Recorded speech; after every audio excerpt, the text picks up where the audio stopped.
Hi guys, it's just me this week. I'm flying solo like a couple of the other girls are, and unfortunately Caroline isn't going to be working with me anymore, which is really sad, but you know, that can't be helped, and I'm looking forward to working with a new co-host who I'm trying to figure out at the moment, so bear with me. And I think we're possibly going to be uploading an encouragement video for you guys today as well.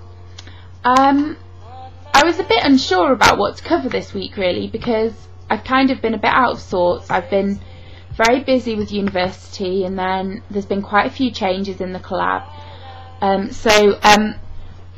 Right now I haven't even decided in my head what I'm going to talk about.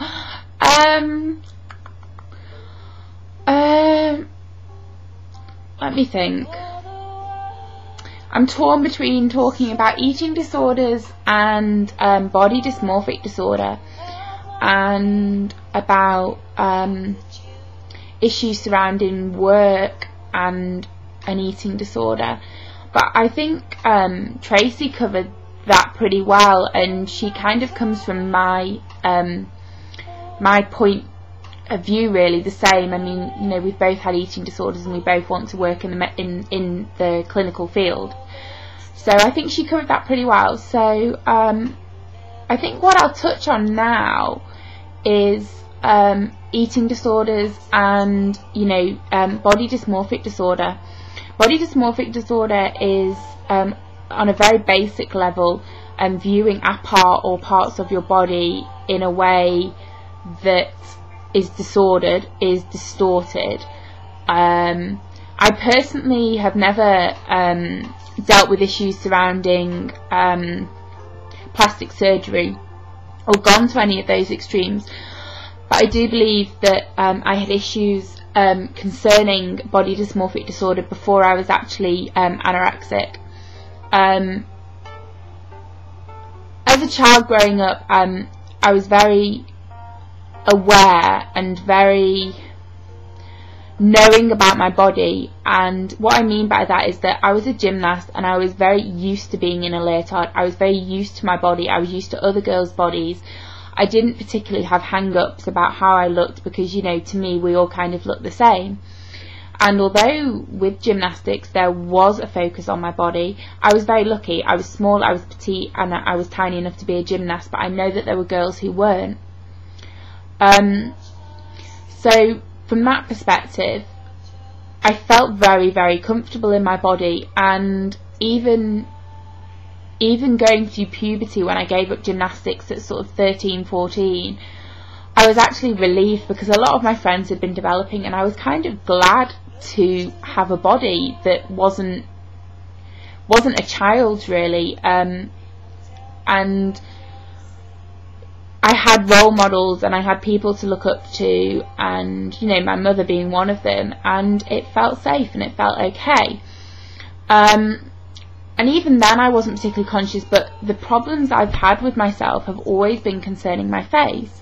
And that might seem strange to you because I'm on camera now and what you're seeing is my face and not my body necessarily, but that's kind of what became problematic to me. There was a lot of distress around how I looked, and what was always very strange was that it was never aimed to part of my body. It was very much my face, and coming to terms with that really, and kind of not being able to accept what I saw in the mirror, not liking what I saw in the mirror, feeling quite ashamed, feeling like there were lots of parts of my face that were imperfect. And it is difficult to talk about. It is difficult to talk about because you're conscious of it. You know, if you're talking to someone about this, they can see you, and it's so hard to then try to explain to somebody who hasn't experienced that how difficult it can be. And I think also being considered, this is going to sound, you know, attractive, has been very, very difficult for me, because as much as people can compliment me and say nice things about me, when I come home and look at myself in the mirror, all I see is flaws. And so that distinction between what other people are saying and what I'm saying is so massive, and that has been a problem. That has really been a problem. And when I was in my late teens, not until I went to college, when I was doing my A-levels, I began to notice my body because other people were noticing my body. I began to notice what I was eating because other people were noticing what I'm eating.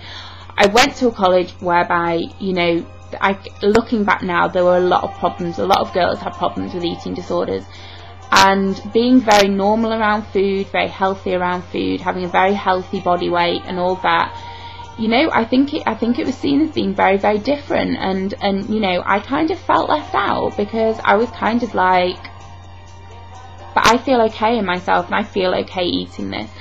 And I think that was an initial trigger for me beginning to notice my body, beginning to notice my body size and my shape. And after the trauma and the rapes that happened when I was sort of 18, you know, that manifested itself in a full-blown eating disorder. And what then became difficult was differentiating between what was the eating disorder and what was body dysmorphic disorder. And I do believe that anorexia is in part of a sort of body dysmorphic side.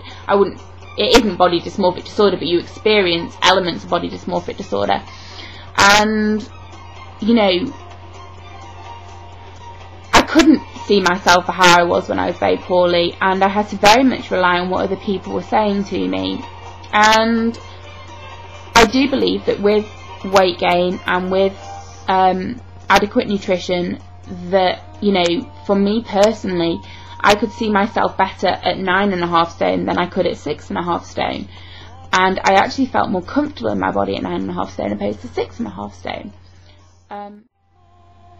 And so for me, I guess that the recovering from the anorexia really did do a lot in terms of helping me see my body correctly. And you know, I still struggle with that now. I do view myself a lot differently than perhaps other people do, and although I have an understanding of being a healthy weight and looking the way I do find it hard. And what I hold on to is that I have you know, in the past been at a point whereby I fully accepted my body and felt comfortable enough in it to not only accept it myself but for others to accept it. So I do believe that can come in recovery from an eating disorder. I truly believe that if you can get your weight healthy and you can stabilise your eating, you are going to feel so much better about yourself. And I believe that, I completely believe that.